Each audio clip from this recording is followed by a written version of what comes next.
कैसे हैं आप सब लोग। मैं अच्छी हूँ। वेलकम है आपका मेरे चैनल मधु के ब्लॉग में। तो फ्रेंड्स, आज सुनाने जा रही हूँ मैं आपको एक अच्छी सी प्यारी सी कहानी। जब भी मैं कहीं कुछ अच्छा सा पढ़ती हूँ या मेरे मन को अच्छा लगता है, मुझे लगता है कि मुझे आप लोग के साथ शेयर करना चाहिए, तो मैं आप लोग के साथ को शेयर जरूर करती हूँ। तो हाँ, जो आज कहानी सुनाने जा रही हूँ वो कहानी है एक शेर की और एक गाय की। तो गाय भी सभी ने देखी है और शेर भी सभी ने देखा है, चाहे सामने नहीं देखा हो, लेकिन चिड़ियाघर में, टीवी में हम लोगों ने कहीं ना कहीं शेर को देखा ही है। और शेर का नाम सुनकर थोड़ा सा डर लगता ही है। तो ऐसे ही एक कहानी है ये, और कहानी दिल को छूती है तो इसलिए अच्छी लगती है, तो इसलिए शेर भी होती है। कहानी में क्या होता है कि एक बार जो गाय जो है चरने के लिए जंगल में जाती है, तो थोड़ा थोड़ा करके वो बहुत आगे निकल जाती है और घने जंगल में पहुंच जाती है। तो वहां पहुंचती है तो वहां पर एक जगह पर जो है बाघ था, यानी शेर था। तो शेर जब गाय को देखता है तो वो शेर को, उसको गाय को खाने के लिए उसके पीछे पीछे पीछे पीछे दौड़ने लगता है। तो जब आगे आगे गाय दौड़ रही होती है, पीछे पीछे शेर दौड़ रहा होता है, तो गाय को लगता है कि आज जो है वो सब कुछ मतलब जो है आज जो है सब कुछ खत्म हो गया और शेर ने उसे पकड़ लेना है और खा लेना है। और तो अब क्या होगा, कैसे होगा, तो वो सोच रही थी। और सोचते सोचते सोचते लेकिन उसने हिम्मत नहीं हारी, वो आगे बढ़ती चली गई और जो है आगे बढ़ती चली गई। भागते भागते भागते भागते उसने देखा कि सामने एक तालाब है। तो बचने का कोई, क्योंकि शेर से तो गाय कितनी देर तक बच सकती है, क्योंकि शेर बहुत तेज भागता है। और तो गाय डरने लगी और डर के जो है ना, वो जो तालाब था वो तालाब में अंदर चली गई। और जब तालाब के अंदर चली गई तो शेर भी उसके पीछे पीछे तालाब में जाने लगा, क्योंकि उसको अपने शिकार को छोड़ने वाला नहीं था। तो उसका मन था कि आज जो है मैंने गाय का ही शिकार करना है। तो भाई अब गाय को लग रहा था कि आज उसका समय नजदीक आ गया। तो बहुत आगे निकलते निकलते निकलते क्या होता है कि उस जो तालाब था, तालाब में पानी तो बहुत कम था, लेकिन उसमें जो है ना दलदल, जिसे दलदल सुना होगा आप लोगों ने, दलदल कीचड़ जो बहुत ज्यादा हो जाता है। पानी की मात्रा कम होती है लेकिन जो मिट्टी होती है वो बिल्कुल वैसी हो जाती है, धंसने वाली हो जाती है। तो उस तरीके की वो मिट्टी थी और उसमें जो है गाय आगे बढ़ नहीं पा रही थी और धंसने लगी। और जब गाय धंसने लगी तो वही हाल सेम शेर का भी था। तो वो भी जब जैसे आगे बढ़ रहा था तो वो जो है धंसने लगा, और इतना धंसने लगा कि उसे लग रहा था कि जैसे कि पता नहीं वो गाय को अब पकड़ पाएगा या नहीं पकड़ पाएगा।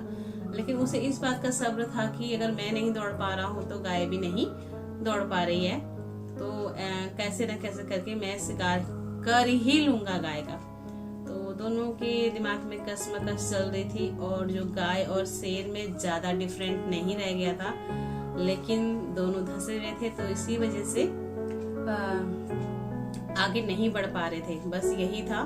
तो बस अब जो है गाय को लगा सब तरफ से सुनसान हो गया, सब कुछ हो गया। तो गाय कहने लगी आज से तो मरना निश्चित ही है, चलो देखते हैं ऊपर वाले की मर्जी क्या है। तो गाय से पूछने लगी, शेर से पूछने लगी, क्या आपका कोई मालिक वालिक है, आपका कोई गुरु या कोई मालिक कोई है?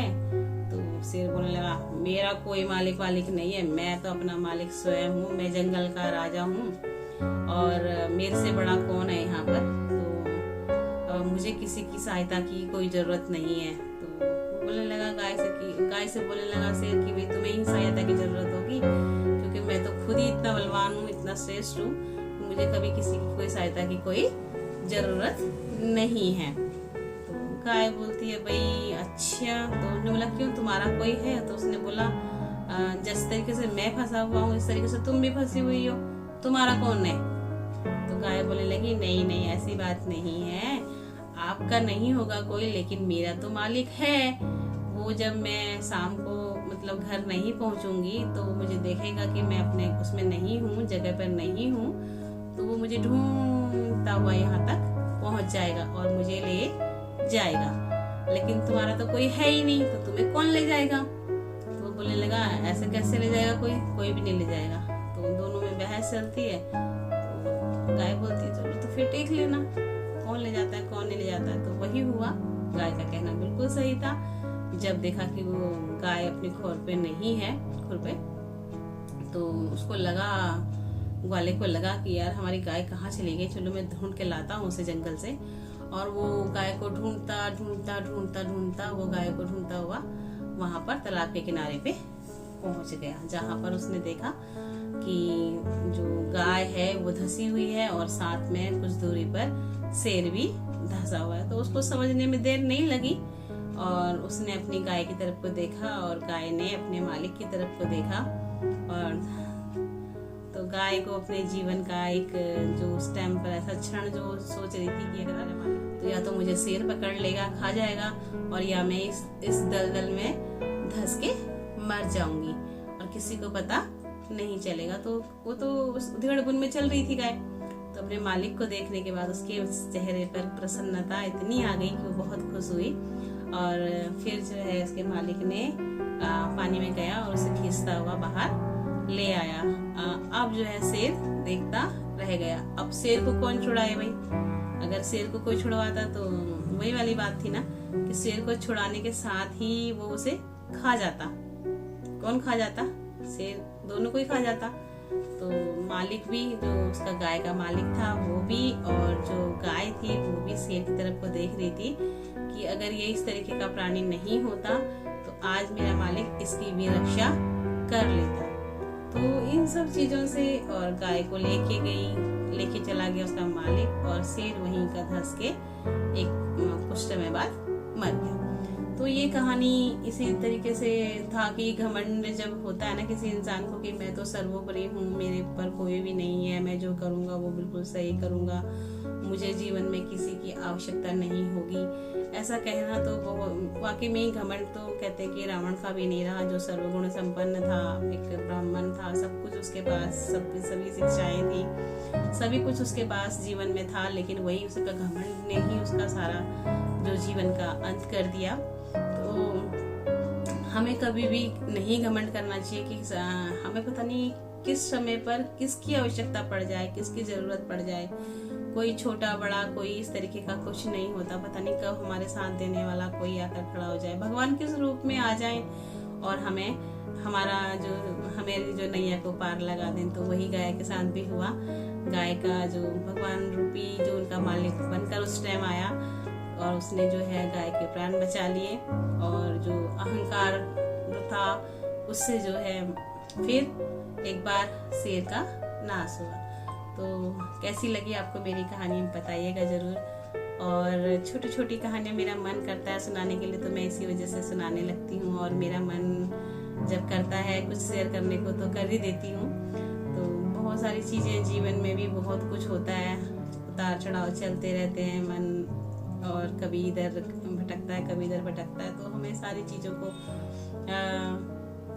एक तरफ करके अपने मन को स्थिर करना चाहिए कि भाई दुख सुख तो जिंदगी में आएंगे जाएंगे, लेकिन वही वाली बात है कि हमें उस टाइम कहते तो है ना, मैं भी कह रही हूँ आज, लेकिन मेरे साथ भी बहुत ऐसी तरह की प्रॉब्लम आई कि उस टाइम पे मुझे भी ये नहीं लगता कि मतलब मैं क्या करूंगी कैसे करूंगी, बस डिप्रेशन में आ जाती हूँ। डिप्रेशन में आने के बाद जो मेरा ही शरीर का नाश होता है तो फिर उससे भी हम क्या कर सकते हैं, कुछ नहीं कर सकते ना।